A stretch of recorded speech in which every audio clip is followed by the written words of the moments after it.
111 GO హైదరాబాద్లో 2 జలాశయాలు ఉస్మాన్ సాగర్, హిమాయత్ సాగర్, అలాగే 84 గ్రామాలు, 132,000 ఎకరాలు, లక్షలాది మంది జీవితాలు. మొత్తానికి గత ప్రభుత్వం 69 జీవో తీసుకొచ్చి 111 జీవోని ఆపుతున్నట్టుగా ప్రకటించింది. కానీ కేవలం ఓట్ల కోసమే జరిగినట్టుగా అందరూ భావించారు. తదుపరి పరిణామాలన్నీ మీకు తెలిసిన విషయమే.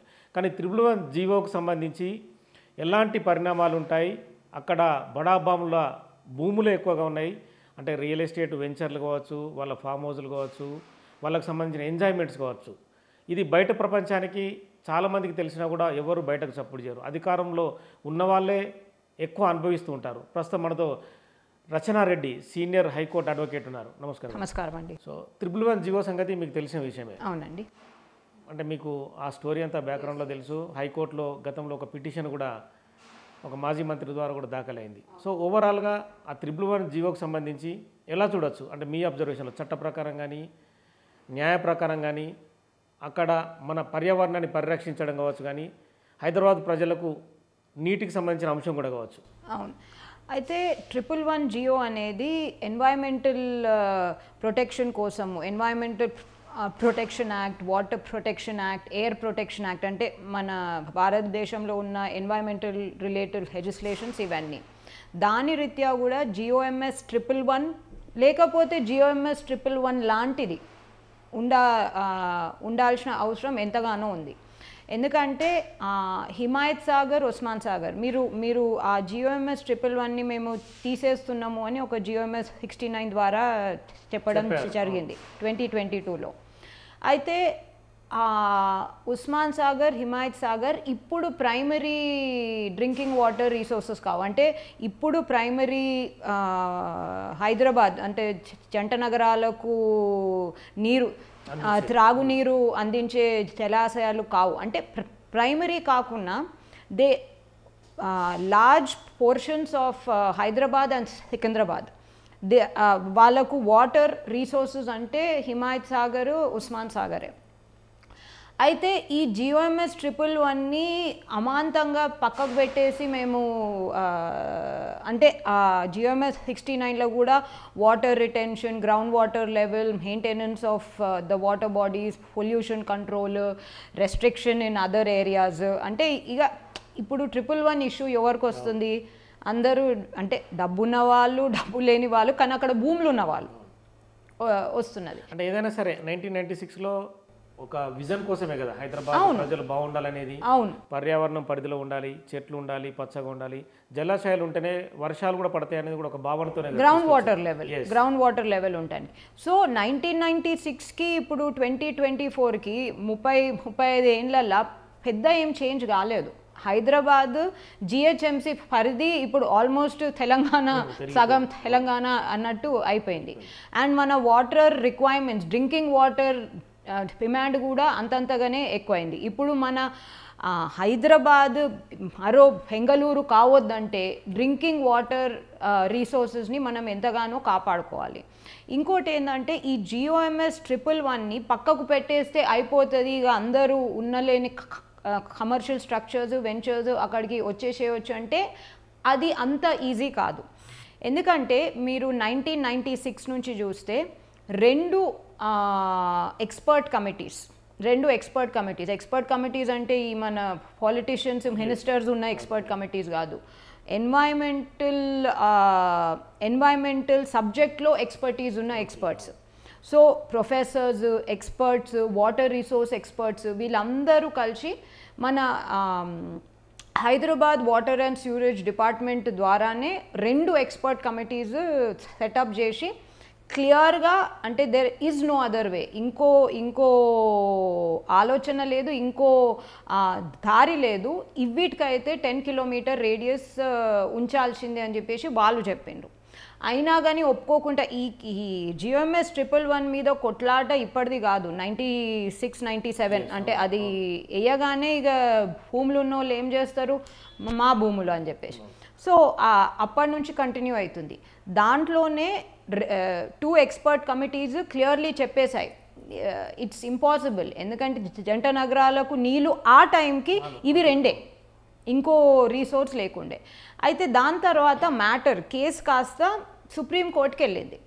సుప్రీంకోర్టు 1999లో ఒక డీటెయిల్డ్ మధ్యంతర ఉత్తర్వుల ద్వారా ఒక ఎక్స్పర్ట్ బాడీని, సుప్రీంకోర్టు ఎక్స్పర్ట్ బాడీని క్రియేట్ చేసింది. వాళ్ళే వెతికి చూసి ఒక్కొక్క department, water resources, ground water resources, irrigation, environmental experts, వీళ్ళందరినీ దేశంలో ఎక్కడెక్కడ ఎవరెవరు ఎక్స్పర్ట్స్ ఉన్నారో వాళ్ళందరినీ ఇచ్చేసి వాళ్ళని సమకూర్చుకొని ఒక హై పవర్డ్ ఎక్స్పర్ట్ కమిటీ తయారు చేసింది.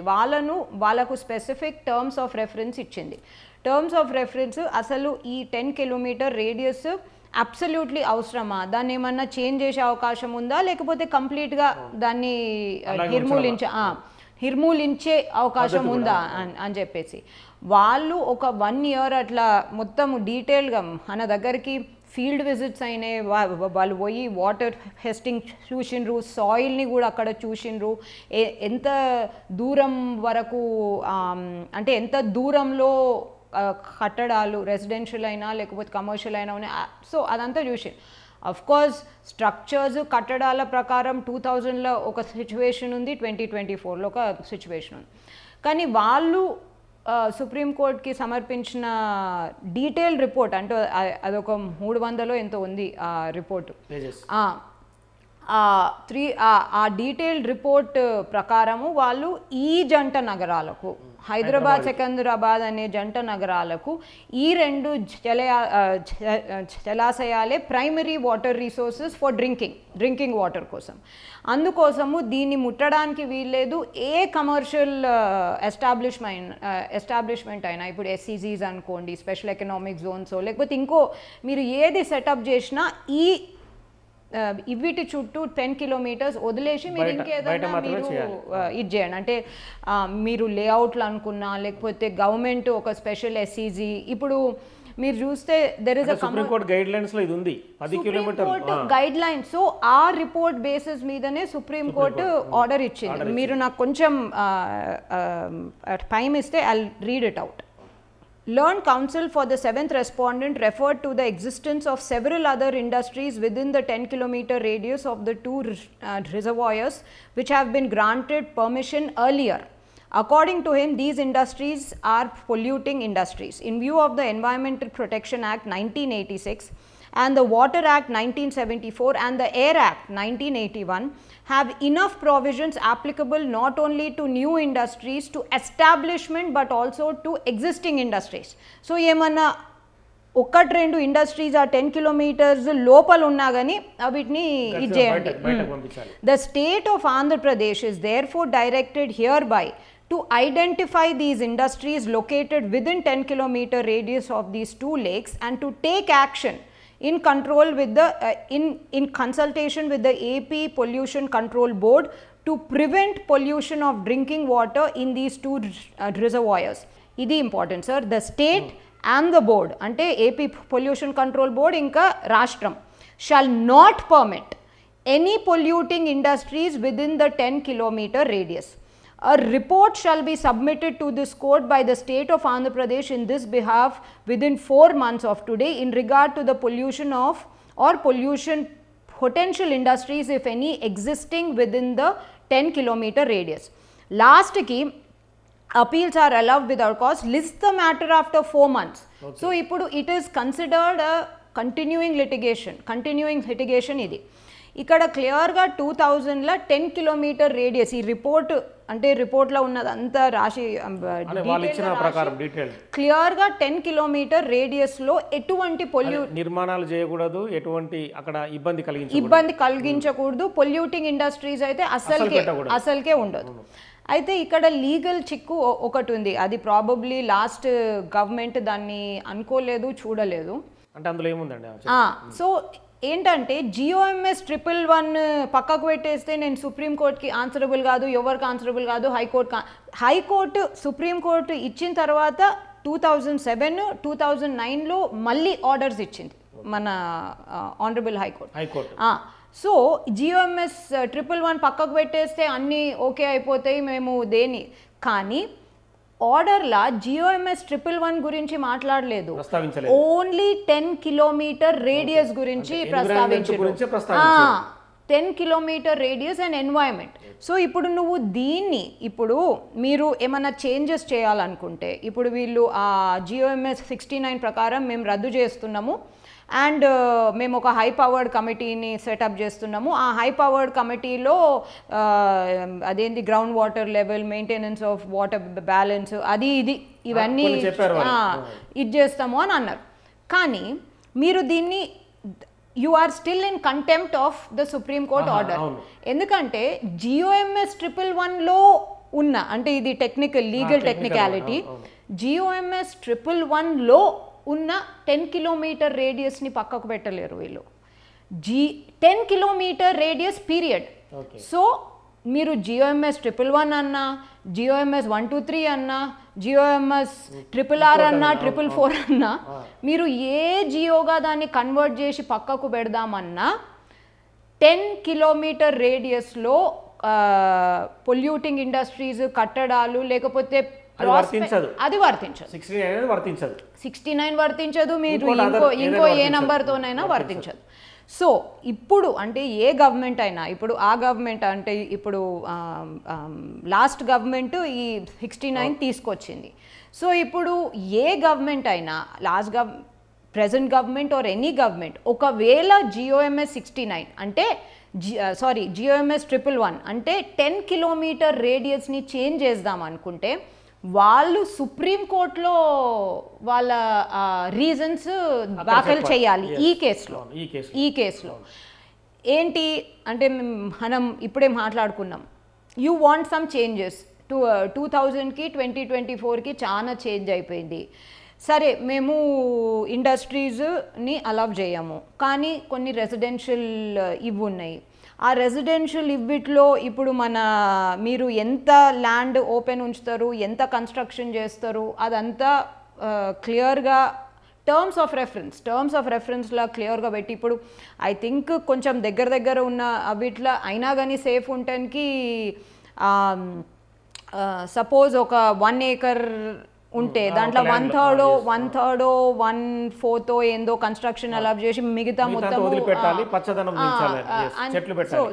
సో అటువంటి టర్మ్స్ ఆఫ్ రెఫరెన్స్ తోని ఇంకా మీరు GOMS 69 ఇప్పుడు ఈ గవర్నమెంట్ GOMS 69 ఫాలో అవుతుందో కాదో కానీ ఒకవేళ మీరు వ్యతిరేకించింది కదా, అదే అంటున్నా.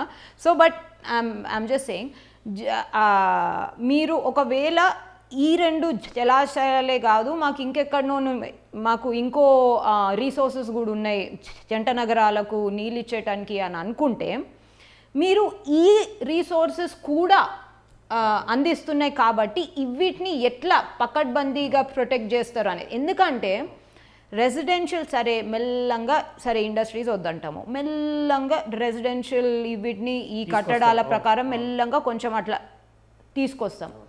వీటి అవుట్లెట్స్ ప్రాబ్లం, డ్రైనేజ్ అవుట్లెట్స్, అదంతా ఎక్కడికి పంపిస్తారు? మీరు కొంచెం కూడా దాంట్లో కల్తీ అంటే లైక్ వైలేషన్ కావడానికి, లేకపోతే డ్రింకింగ్ వాటర్, డ్రైన్ వాటర్ కలవడానికి వీలే లేదు. ఎందుకంటే ఇప్పుడు మీరు మూసీ చూస్తున్నారు, మీరు అన్నీ చూస్తున్నారు. ఇప్పుడు మూసీ అనేది ఇట్ వాజ్ నాట్ అంటే ఇట్లా ఉండొద్దు. మూసీ అనేది డ్రైనేజ్ కాదు, ఇట్స్ ఎ రివర్. సో ఈ డ్రింకింగ్ వాటర్ ఇవి ట్యాంక్స్ రివర్స్ కావు. సో ఇక్కడ అదేంది వాటర్ పంపింగ్ చేసి మనము డ్రింకింగ్ వాటర్ ఇది చేస్తున్నాం కానీ ఇంకో ఎటువంటి దీంతో కాదు. So it's extremely dangerous. ఆ అవుట్లెట్స్ని చూసుకోవాలి, ప్లస్ ఆ ట్యాంక్లో కొంచెం కూడా కల్తీ రాకుండా ఇది చేసుకోవాలి. లేకపోతే అంటే సిటీలో చాలా మంది మైట్ గెట్ అదేంటి హెల్త్ ప్రాబ్లమ్స్, హెల్త్ ఇష్యూస్. ఇప్పుడు ఒకవేళ ఈ వయలేషన్స్ అన్నీ పట్టించుకోకుండా చాలామంది నిర్మాణాలు చేపట్టారు, అంటే అందులో చాలామంది ఉన్నారు పొలిటికల్ లీడర్స్, సివిల్ సర్వీస్లో ఉన్న వాళ్ళ ఉన్నారు కదా.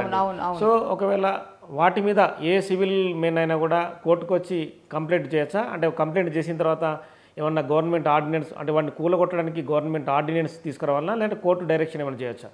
కోర్టు డైరెక్షన్ తీసుకురావచ్చు. ఎందుకంటే GOMS 111ని రద్దు చేస్తూ GOMS 69 వచ్చింది. అయితే GOMS 69లో మీరు చూస్తే టర్మ్స్ ఆఫ్ రెఫరెన్స్ ఇంకా మేము చేస్తున్నాము అని ఉంది. అయితే మీరు GOMS 69లోనే మీరు ఒక నిమిషం చూస్తే third పారాగ్రాఫ్లో considering the above fact that Hyderabad's drinking water requirements are no longer dependent only on Usman Sagar and Himayat Sagar reservoir, which was underlying theme for issuance of GOMS 111, government after careful examination of the matter have decided that restrictions imposed under para 3 of GOMS 111 are removed subject to condition that water quality of these two reservoirs shall not be impacted in any manner whatsoever, and efforts will be initiated by the government to improve the water quality by installation of decentralized etc etc. Last came annadi, in order to frame guidelines and detailed regulations, a committee headed by retired secretary, special secretary MOD, special secretary finance, ICAD irrigation, managing director HMWS, PSPCB అందరూ HMDA వీళ్ళు terms of reference suggest చేసి అన్ని finalise చేసి మాకు submit చేయాలి. లాస్ట్ది ఏముంది, the committee shall keeping the broad primary objective of protecting quality of two water bodies shall work on the above mentioned TOR and submit the report to the government at the earliest. అయితే ఏంది, GOMS 69ని తీసేయలేదు. ఎందుకంటే ఇప్పుడు ఈ Jio pass చేసిన తర్వాత ఆ government లేదు.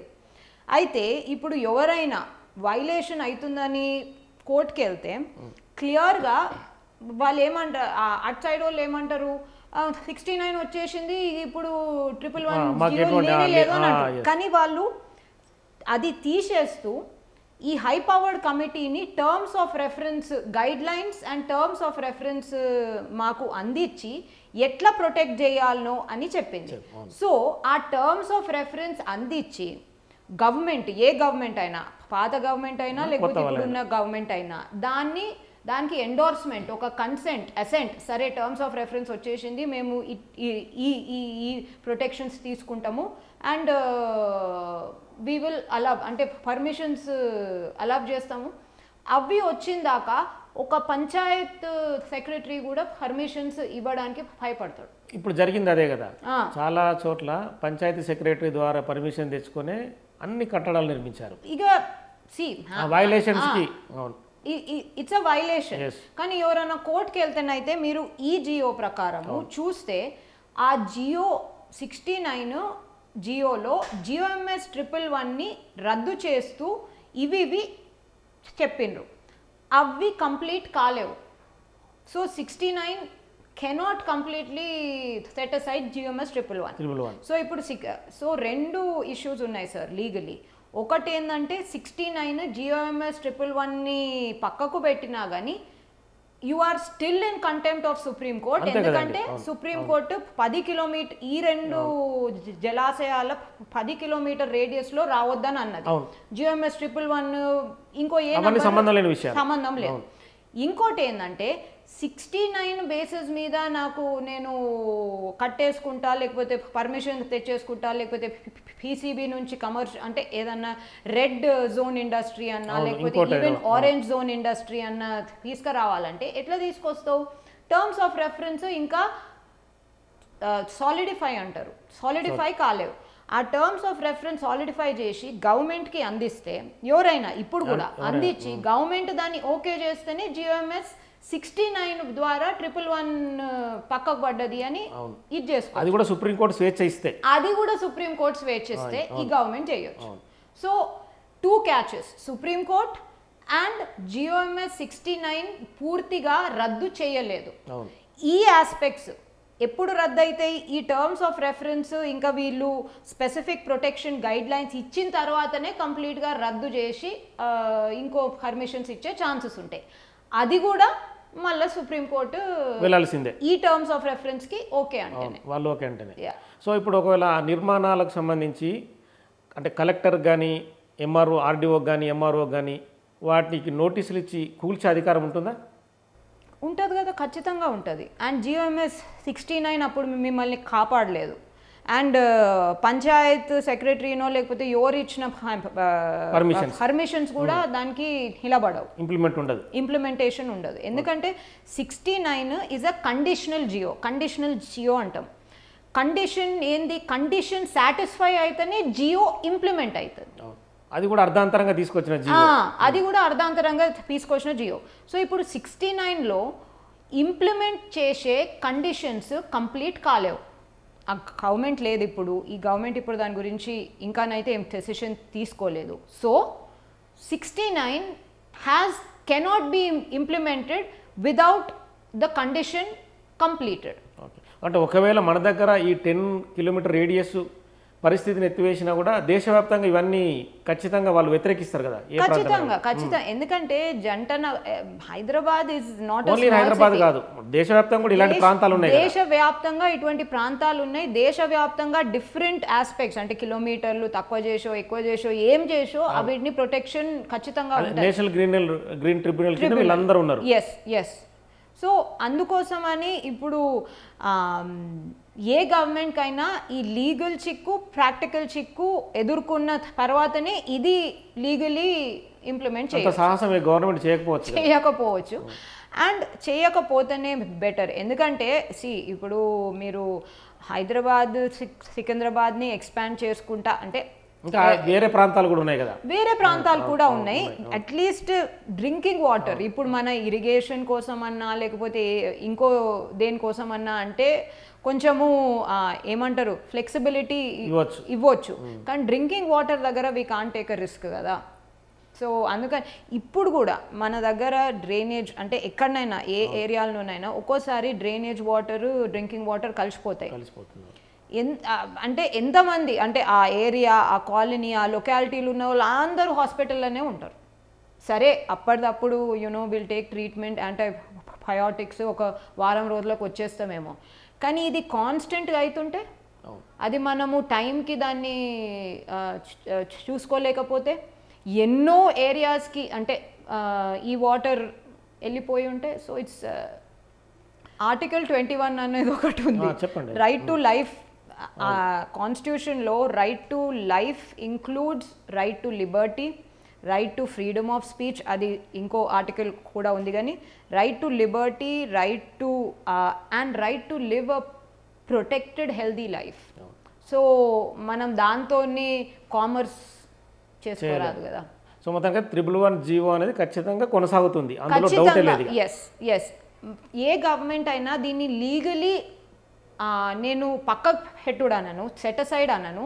Legally దీనికి కొన్ని మార్పులు చేర్పులు సైంటిఫిక్ అంటే ఎక్స్పర్ట్స్తో కూర్చొని ఎక్స్పర్ట్స్ దీన్ని కేర్ఫుల్లీ స్టడీ చేసి వాళ్ళు ఇచ్చిన దీని ప్రకారము సైంటిఫిక్ మార్పులు చేసిన తర్వాతనే GOMS 111ని కొంచెం ఫ్లెక్సిబిలిటీ తీసుకొని కొన్ని మోడిఫికేషన్స్ చేసే అవకాశాలు ఉంటాయి, కానీ రద్దు చేసే అవకాశాలు ఉండకపోవచ్చు.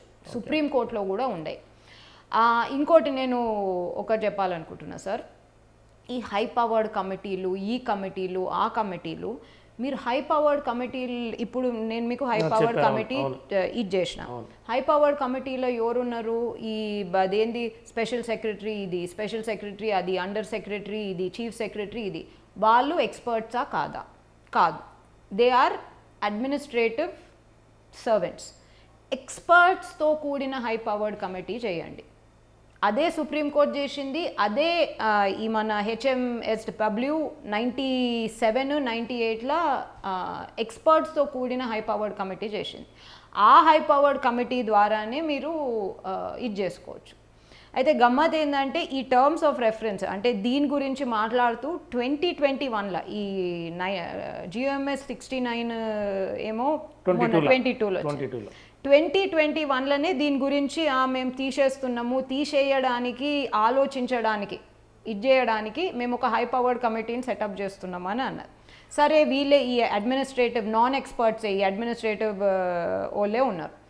దాని తర్వాత ఇంకా ఎవరు ఉన్నారు తెలుసా, ఒక లాస్ట్ గవర్నమెంట్లో ఉన్న ఒక మంత్రి కొడుకు అందులో పెట్టారు, అందులో ఉన్నాడు ఏంటి హై పవర్ కమిటీలో. ఆ హై పవర్డ్ కమిటీలో అట్లా పెడతారు. అట్లా మీరు అడగాల. అంటే ఎవరా మంత్రి అంటే మామూలుగా చెప్పండి, గవర్నమెంట్లో ఏముంది? లాస్ట్ ఎడ్యుకేషన్ మినిస్టర్ కొడుకు, విద్యాశాఖ మంత్రి కొడుకు, విద్యాశాఖ మంత్రి కొడుకు కార్తిక్. He was there. అంటే అతనికి ఎటువంటి పవర్స్ లేవు కదా, అతను ఎమ్మెల్సీ కాదు, ఎమ్మెల్యే కాదు, ఇంకోటి కాదు. పవర్స్ వదిలేయండి సార్, అట్లీస్ట్ ఎక్స్పర్టీస్. సరే నువ్వు ఏమి ఎమ్మెల్యే, ఎమ్మెల్సీ, మినిస్టర్ కాదు, ఏం కాదు, వీళ్ళందరూ ఎక్స్పర్ట్స్ కారండి. ఎమ్మెల్యేలు, ఎమ్మెల్సీలు, మినిస్టర్లు, సెక్రటరీలు, అండర్ సెక్రటరీలు, they are all administrative servants who are doing their job. వీళ్ళు పొలిటికల్ రిప్రజెంటేటివ్స్ అంటే పబ్లిక్ రిప్రజెంటేటివ్స్, వాళ్ళు అడ్మినిస్ట్రేటివ్ రిప్రజెంటేటివ్స్. సో వాళ్ళు వాళ్ళ జాబ్ చేస్తుంది, వీళ్ళు ఎవరు ఎక్స్పర్ట్స్ కాదు. ఇప్పుడు నా ఎక్స్పర్టీజ్ లా. నేను ఒక 18 ఏళ్ళ నుంచి ఇదే ప్రొఫెషన్లో ఉన్నాను. So it's my expertise. అయినా కానీ నేను ఇప్పటికీ కూడా కొన్ని ఏమన్నా డౌట్ వస్తే చదువుకొనే మాట్లాడతాను. It's an ongoing process, we need to study throughout our life. మీరు ఎమ్మెల్యే, ఎమ్మెల్సీ ఇది అది వదిలేయండి. What is your reason to be there? you're not an expert, you're not ఆ ఏరియా నుంచి. నేనంటే అరే మమ్మల్ని అట్లయితే సర్పంచ్, జెడ్పీటీసీ ఎవరో అంటే ఆ ఏరియా నుంచి చాలా మంది ఉండొచ్చు కదా. లేకపోతే ఆ ఏరియా ఎమ్మెల్యే ఒక 2-3 ఏరియాస్ అంటే 2-3 కాన్స్టిట్యుయెన్సీస్ కవర్ అయితే, ప్రైమ్ ఏరియా ఎమ్మెల్యే, లేకపోతే అన్ని ఏరియాల ఎమ్మెల్యేలు in that area. But what is your stand? How can you be included in a governmental high-powered committee on such an important issue which requires scientific analysis? So ఈ విషయం ఎలా ఉంటే ఈ మధ్య Ranganayaka Sagar, Mallanna Sagar issue కూడా ఉంది. సో బాధితులకు సంబంధించి ఏం చెప్పదలుచుకున్నారు? మామూలుగా మీరు కూడా పోరాటం చేస్తున్నారు, న్యాయం జరగడానికి మీరు ఏం చెప్పదలుచుకున్నారు ప్రభుత్వానికి? ప్రభుత్వానికి క్లియర్గా ఈ కన్సెంట్ అంటే ఈ మన భూసేకరణలో కన్సెంట్, వీళ్ళు GOMS 1, 2, 3 కింద భూములు కోల్పోయిన వాళ్ళు GOMS 1, 2, 3 కింద అంటే కన్సెంట్ అంటారు దీన్ని. అంటే ఎంత ఒత్తిడి పెట్టిండ్రో అదంతా అది అందరికీ తెలుసు. సో అయినా కానీ GOMS 1, 2, 3 కన్సెంట్ కింద తీసుకున్నారు. ఇద్దరము ఓకే అనుకోనే మేము డబ్బులు ఇచ్చేసినాము అని చెప్పేసి అన్న. ఇది అయితే ఇది భూసేకరణ చట్టం కింద రాదు. కన్సెంట్ అనేది 2013 ల్యాండ్ అక్విజిషన్ యాక్ట్ కింద లేదు.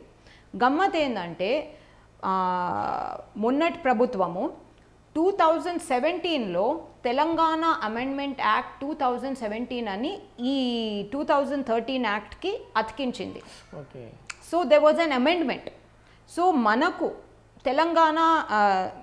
ల్యాండ్ అక్విజిషన్ యాక్ట్ 2013తో పాటు తెలంగాణ అమెండ్మెంట్ యాక్ట్ 2017 కూడా వర్తిస్తుంది.